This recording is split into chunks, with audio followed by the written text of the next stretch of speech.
할렐루야! 기쁘고 좋은 아침입니다. 오늘도 예수님의 큰 은혜가 우리의 모든 하루를, 또 우리 모든 평생을 주님께서 함께 하시고 또 주님의 큰 은혜가 우리를 인도하실 줄 믿습니다. 제가 기도하고 예배 가운데 들어가도록 하지요.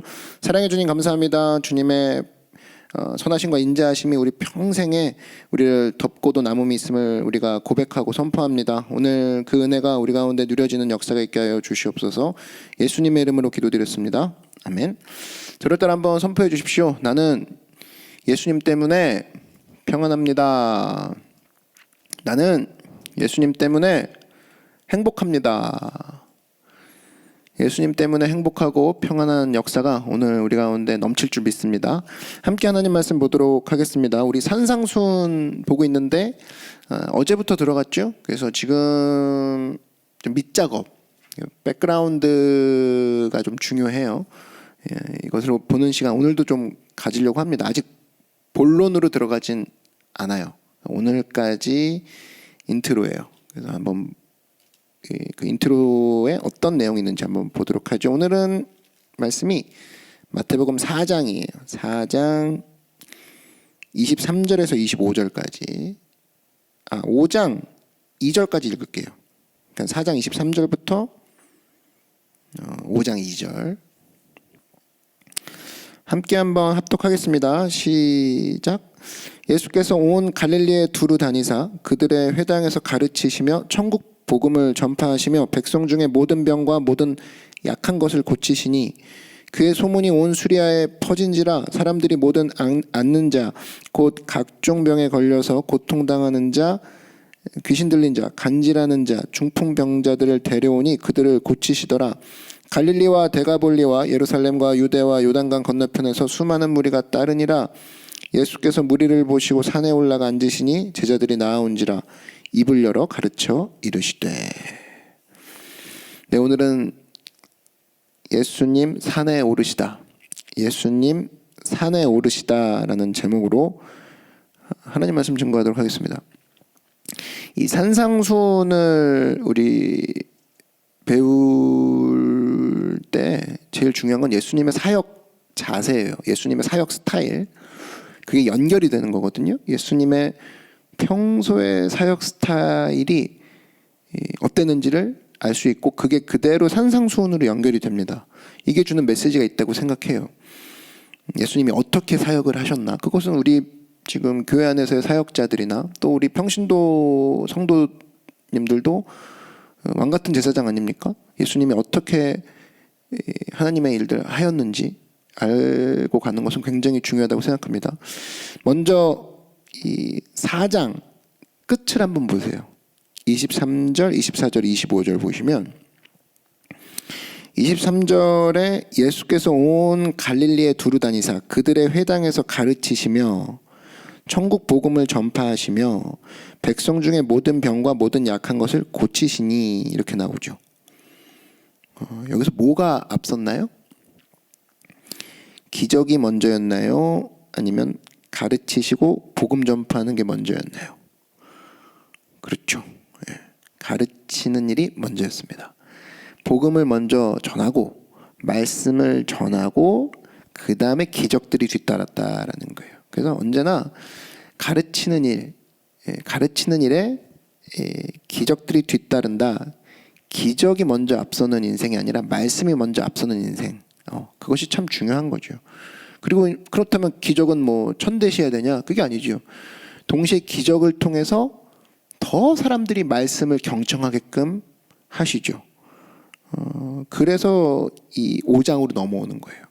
이 4장 23절에 보니까 예수께서 온 갈릴리에 두루 다니사 그들의 회당에서 가르치시며 천국 복음을 전파하시다가 백성 중에 모든 병과 약한 것이 있는 사람들이 있죠. 그리고 병의 내용이 쭉 나와요. 고통 24절에 귀신, 간질, 중풍병 다 고쳤어요. 그럼 기적으로 끝났냐? 아니죠. 5장 1절 드디어 산상순의 스타트 지점인데 예수께서 무리를 보시고 산에 올라가 앉으시니 제자들이 나온지라 입을 열어 가르쳐 이르시되. 다시 가르침으로 돌아오죠. 이해되시죠? 가르침, 기적, 가르침. 말씀, 기적, 말씀. 그러니까 기적을 일으킴으로 더 말씀에 집중하게 하는 거죠. 또 말씀과 말씀 사이에 기적이 있으므로 이 기적이 기형적으로 변하거나 이단적으로 빠지는 게 아니라 말씀이 딱 잡아주고 있는 거예요. 그래서 무슨 기적만 막 사역하는, 그것만 치중해서 사역하는 거 굉장히 위험하죠. 그리고 동시에 말씀만 있습니다, 뭐 기적은 사라졌습니다, 이렇게 가리키는 것도 잘못된 기독교죠. 말씀과 기적은 이런 밸런스가 있어야 돼요. 말씀, 그리고 주님이 살아계신 하나님의 기적, 다시 말씀으로 돌아오고 확인하고, 그러면 그 안에서 건강한 신앙을 누릴 수 있다는 겁니다. 축복된 신앙을 누릴 수 있다는 거예요. 그래서 말씀 사이에 이 기적이 껴있어야지만 좌로나 우로나 치우치지 않는 거죠. 신명기 28장 14절에 보니까 내가 오늘 너희에게 명령하는 그 말씀을 떠나 좌로나 우로나 치우치지 아니하고, 이 얘기가 뭐냐면 말씀을 떠나면 좌로나 우로나 치우친다, 그 얘기예요. 구약의 그 백성들, 모세가 하나님의 말씀을 받으려고 올라갔죠. 십계명을 기다리지 않았습니다. 십계명을 기다리지 않았더니 금송아지 쪽으로 치우쳐졌죠. 그게 뭡니까? 말씀이 떠난 인생은 치우쳐진다라는 거예요. 그러니까 항상 사역도 마찬가지입니다. 말씀, 그 다음에 이 상담, 그 다음에 다시 말씀으로 돌아오고, 또 말씀, 그 다음에 위로가 있죠. 위로가 했으면 그 다음 또 말씀으로 돌아오고, 이런 식으로 항상 같이 가야 돼요. 같이. 예를 들면 뭐 경우에 따라서는 상담부터 할 수 있죠. 그러면 중간에 말씀, 그리고 다시 상담을 듣고 다시 또 말씀, 이게 섞여져야죠. 계속. 밥 먹었어요. 그럼 밥 먹고, 그럼 커피 마시고 집에 간다, 그게 아니라 밥 먹고 또 그 사이에 말씀, 그 다음에 또 커피 마시고, 이런 식의 어떤 삶 속에서 늘 말씀이 중간에 껴 있음으로 말미암아 내가 치우치지 않는, 교회 다니면서도 교제에 치우치는 사람 있죠. 말씀이 그 사이에 들어가야 된다는 거예요. 교회 다니면서도 기적만 쫓아다니면서 따라가는 사람 있죠. 그래서 어디 뭐 맨날 쫓아다니고 부흥회만 쫓아다니고 말씀이 없어요. 그럼 말씀, 내 삶의 기적, 말씀 위로, 말씀 상담, 그럼 다시 말씀에 돌아와서 확인하고, 이런 모습들이 예수님이 일하신, 우리에게 보여주신 스타일이라는 거예요. 그래서 언제나 그랬어요. 예수님의 사역은 기적이 있었잖아요. 기적의 앞뒤로 말씀을 가르치십니다. 그걸 여러분 발견해 보세요. 굉장히 놀라워요. 예수님은 기적을 연속으로 3콤보를 막 이렇게 하신 게 아니라, 기적을 하나 행하셨으면 앞뒤로 가르치시는 사역이 늘 같이 갔다고. 그래서 말씀을 전하고 사람들이 잘 이해 못하거나 마음에 안 오면, 아프니까, 힘드니까, 고난받고 있으니까 와서 고치시고, 눈이 떠지죠. 다리가, 절던 다리가 걷죠. 그럼 다시 주님이 말씀하시고, 또 이제 완전히 경청하죠. 주님 따르고. 결국엔 주님을 따르게 하기 위해, 말씀에 제대로 서게 하기 위해 기적을 행하셨다라는 거예요. 산상수훈 전에도 어떤 일이 있는 걸 보여주냐? 기적을 행하시죠. 왜? 좀 있으면 가르치실 거니까.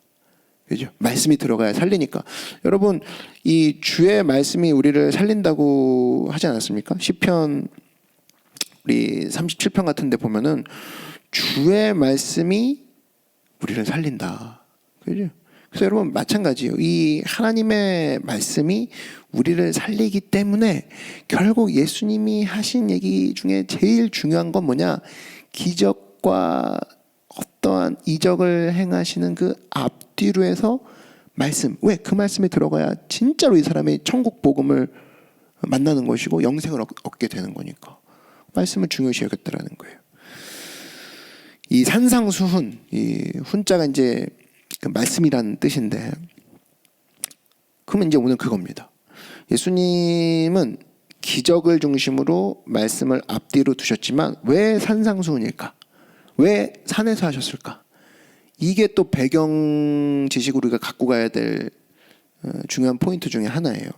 예수님이 산에서 말씀을 전하신 것을 산상수훈이라고 하는데, 그래서 Sermon the Mount 이렇게 얘기하죠. 그래서 이 산에서 하신 설교, 몇 가지 의미가 있다고 생각합니다. 이것들을 우리가 나누면서 그 안에 메시지를 살펴보려고 해요. 오늘 1절과 2절을 보시면 짧지만 굉장히 주의 깊게 볼 그 구절입니다. 보면 예수께서 무리를 보시고 산에 올라가 앉으시니 제자들이 나아온지라.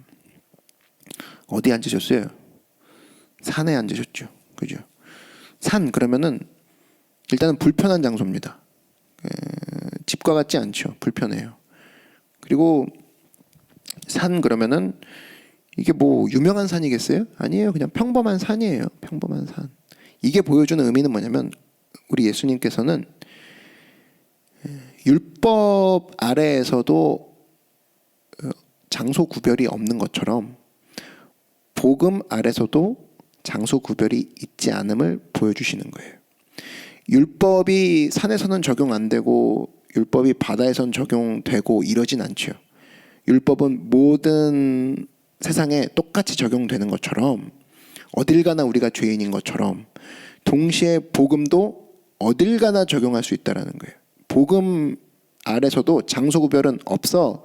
이거를 보여주는 거죠. 그래서 이 예수님은 불편한 장소 또는 평범해 보이는 장소인 이 산에 올라가서 거침없이 복음을 전파하셨다는 겁니다. 그리고 이 장소가 메시지랑 잘 어울려요. 이 높은 곳에 올라가신 거잖아요. 그죠? 아까 우리 저번 시간에 얘기했던 게 예수님은 왕으로 오셨다고 그랬죠. 왕은 어디에 앉아요? 보통 높은 데 앉죠.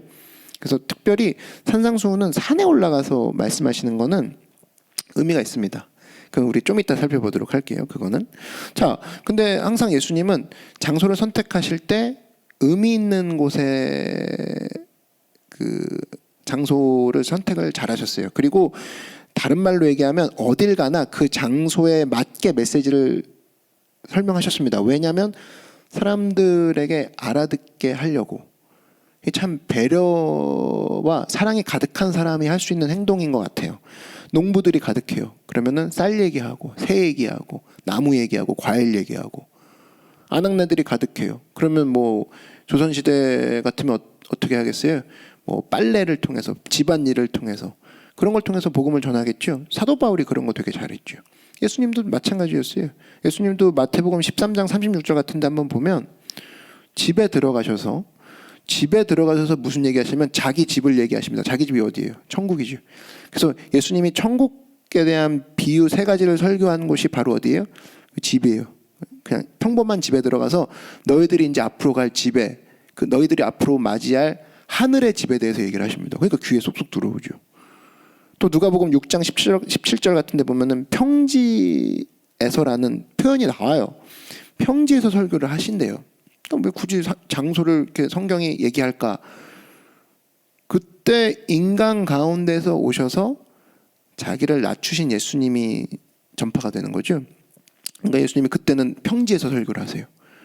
그러니까 그때마다 장소에 상관없이 말씀을 선포하셨다 이 말도 되지만 동시에 장소를 활용하면서 메시지를 전하셨다.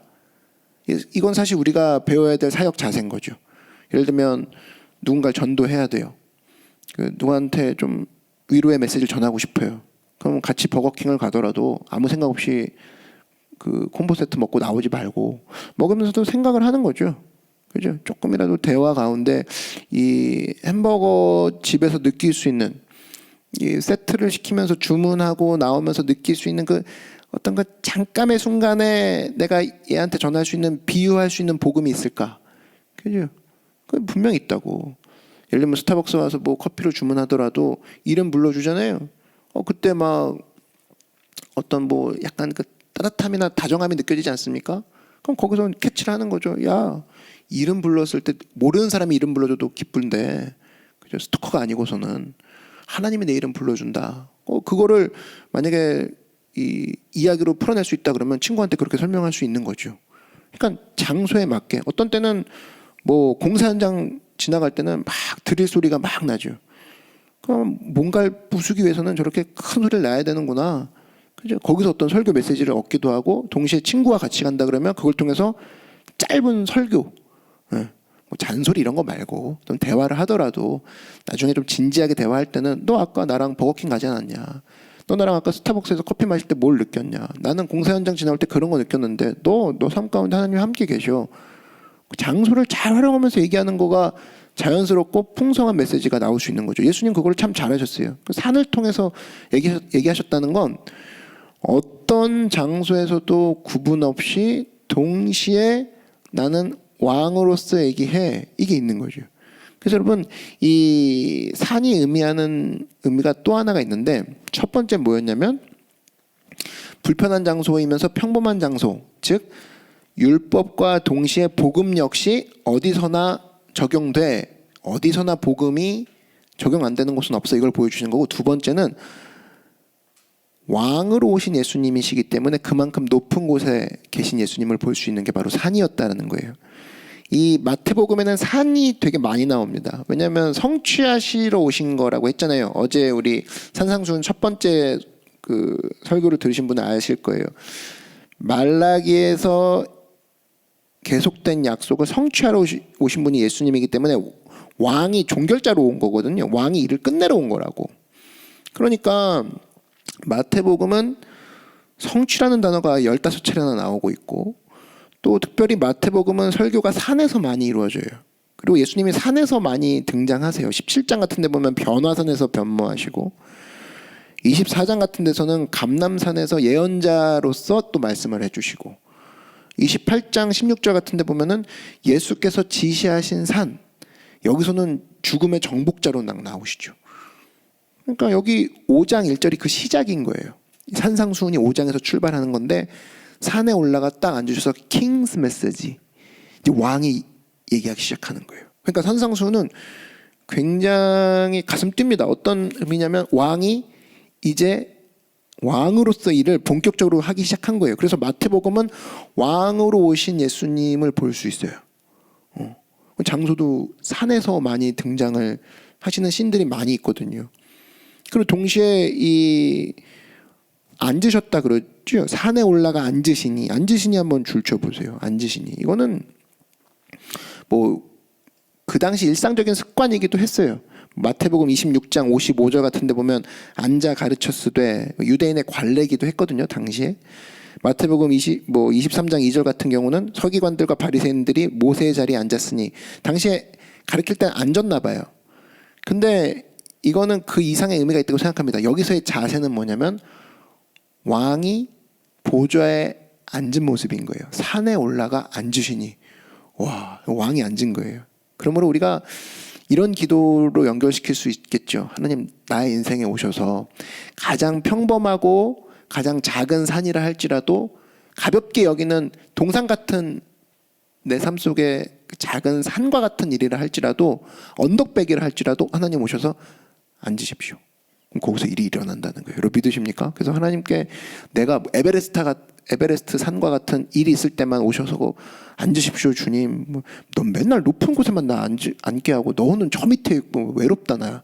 이러지 말고 동산과 같은, 뒷동산과 같은, 하나님 이런 작고 평범한 산에도 오실 수 있으시죠?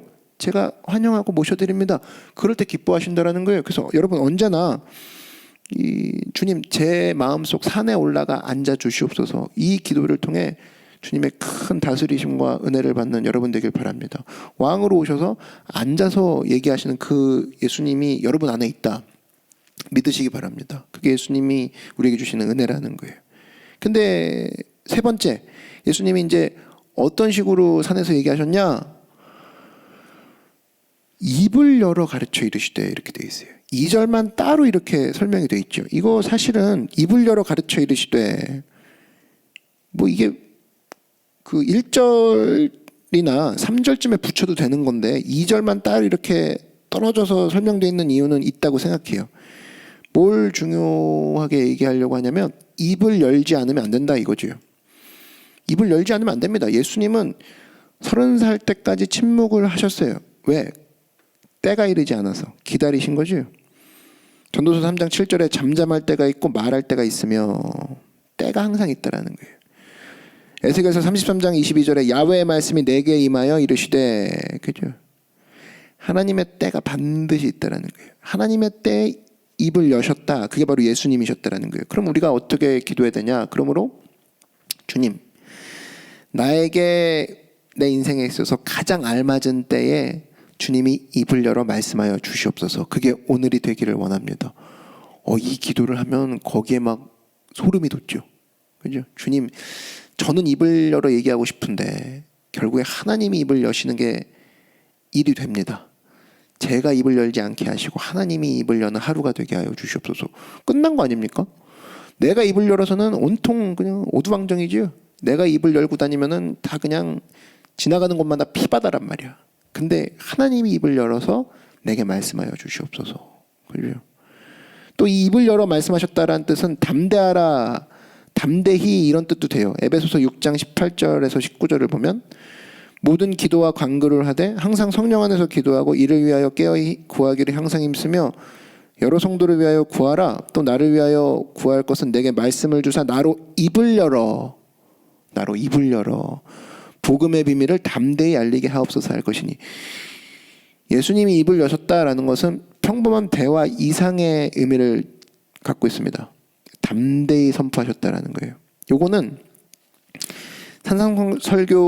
산상수훈의 마지막 부분을 보면 분명해지는데 7장 28절에서 29절을 한번 보시면 예수님이 어떻게 전하셨는지 나오죠.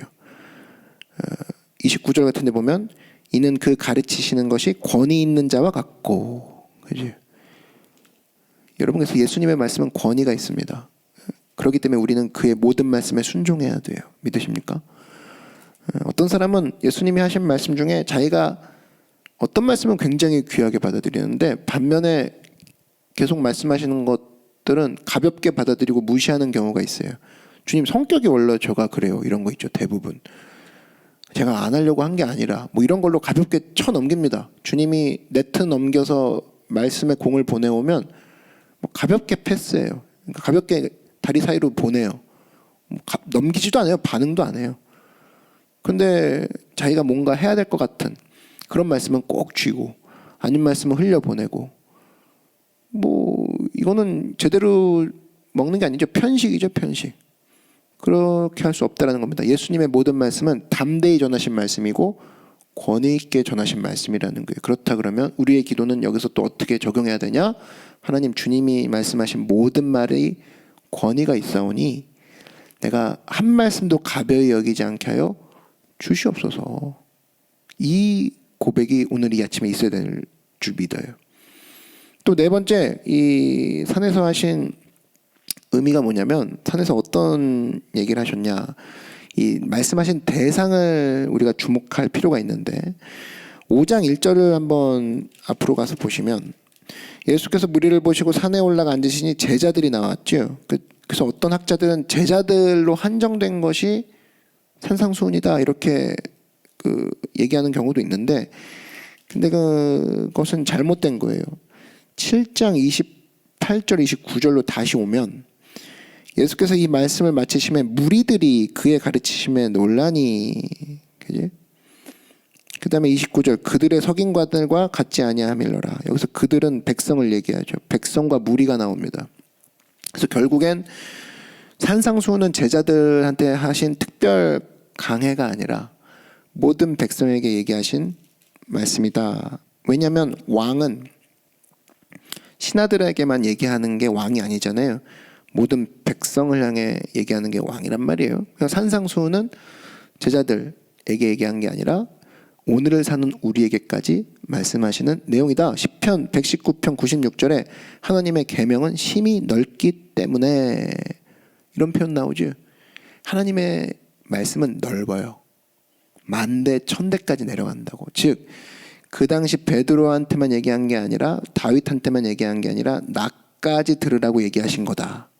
그러니까 이 산상수훈의 내용은 사실은 제자들이 들으라고 얘기한 게 아니라 그 당시 고통받는 사람들, 그 당시 그 자리에 있는 모든 사람들, 지금 살고 있는 우리에게까지 말씀하시는 내용이라는 거예요. 그래서 오늘 우리가 이걸 또 적용한다 그러면 살아계신 하나님, 오늘 나에게도 말씀하여 주시옵소서, 이렇게 적용할 수 있다는 겁니다. 그래서 우리가 이 산상수훈을 통해 보는 이 산의 의미, 다시 한번 말씀을 정리하면 산이라는 건 첫 번째 평범하고 불편한 장소예요. 그렇지만 예수님은 장소 가리지 않으시고 복음을 전하셨다. 그래서 우리도 장소 가리지 않고 오히려 장소를 활용하면서 장소 가운데 주시는 영감을 통해 복음을 전하는 우리가 돼야 된다. 코로나잖아요. 코로나를 통해서 복음을 전할 수 있어야 돼요. 코로나의 마스크를 통해서도 영감을 얻을 수 있어야 된다고. 코로나의 모든 어떤 그 벌어지는 일들을 통해 예수님의 복음의 관계를 설명할 수 있어야 돼요. 그게 어려우면 안 돼요. 그래서 그런 지혜를 달라고 기도하시고, 그 다음에 산이 의미하는 두 번째 뭐라고 했죠? 높은 곳에 앉아 계신 왕. 그래서 하나님, 내 안에 작고 평범한 산이라 할지라도 오셔서 앉아 주시옵소서. 그 초대가 있어야 된다는 거예요. 세 번째, 입을 열어 가르쳐 이르셨어요. 예수님이 입을 여셨다는 건 우리도 입을 열어서 얘기하라 그거예요. 담대히 입을 열어. 그리고 예수님이 입을 열어 가르쳤다. 이거는 권위 있게 하신 거기 때문에 예수님의 말씀 하나라도 가볍게 여기지 말라. 네가 가볍게 여길 말씀은 하나도 없어. 우리 영혼에게 얘기하라고요. 그래서 예수님은 권위 있게 말씀하셨다. 내가 산상수훈 우리 어저께 기대하는 마음으로 가자고 했잖아요. 권위 있게 말씀하시는 왕의 말씀이니 내가 하나도 빠짐없이 내가 다 듣고 내 영혼 가운데 적용하리라. 그런 자에게 복이 있을 겁니다. 또 하나, 이 마지막으로 산의 의미 뭐라고 했죠? 왕은 그 왕궁 안에서만 왕이 아니죠. 전체 백성의 왕이라고. 그래서 이거는 제자들에게 말씀하신 것처럼 시작은 하지만 결국엔 오늘을 사는 우리에게까지 말씀하시고자 하는 킹스 메시지, 왕의 메시지라는 거예요. 그래서 이 산상수훈 들어가기 전에 우리가 이 오리엔테이션 같이 좀 살펴봤습니다. 산상수훈이 좀 기대가 되시죠? 이 마음으로 본격적으로 우리가 살펴볼 건데, 내일부터 살펴볼 산상수훈은 또 기대하는 마음으로, 또 그 전에 우리가 해야 될 거, 나의 모든 산에, 인생의 큰 산만 주님을 초대하는 게 아니라 작은 언덕백이라도 주님 모셔서 주님께서 발로 다져주시고 가지치게 해주시고, 주님께서 그 동산을 거니시면서 우리 마음밭에 말씀을 잘 심기울 수 있는 환경을 만들어 달라고 기대하는 마음으로 우리가 또 오늘 하루를 주님 앞에 나아갔으면 좋겠습니다. 여러분, 오늘 또 가지고 나온 모든 문제가 있죠. 가지고 나온 모든 문제가 왕이 오셔서 말씀하시고 또 왕이 오셔서 거니시는 모든 문제의 산이 평지가 되는 역사가 있을 줄 주의 이름으로 축원을 드립니다. 다 같이 고개 숙여 기도드리겠습니다. 사랑해 주님 감사합니다. 산상수훈, 산에서 하신 의미를 우리가 살펴보았습니다. 평범하고 불편한 장소였지만 주님은 그 산에서조차 담대히 왕과 같이 권위 있게 모든 백성을 향해 설교를 하시고 예수님의 마음을 전파하셨습니다. 우리도 그와 같이 모든 삶의 일상에서 예수님을 왕으로 모시고 예수님이 주시는 마음 가운데 기대함과 감사함으로 간구함으로 모든 응답을 받아 누리는 왕의 자녀들이 되게 하여 주시옵소서. 예수님의 이름으로 기도드렸습니다. 아멘. 우리 말씀을 생각하면서 주님의 이름 한 번 부르고 다 같이 통성으로 기도하겠습니다. 주여, 사랑해 주님 감사합니다. 왕 되신 예수님 오셔서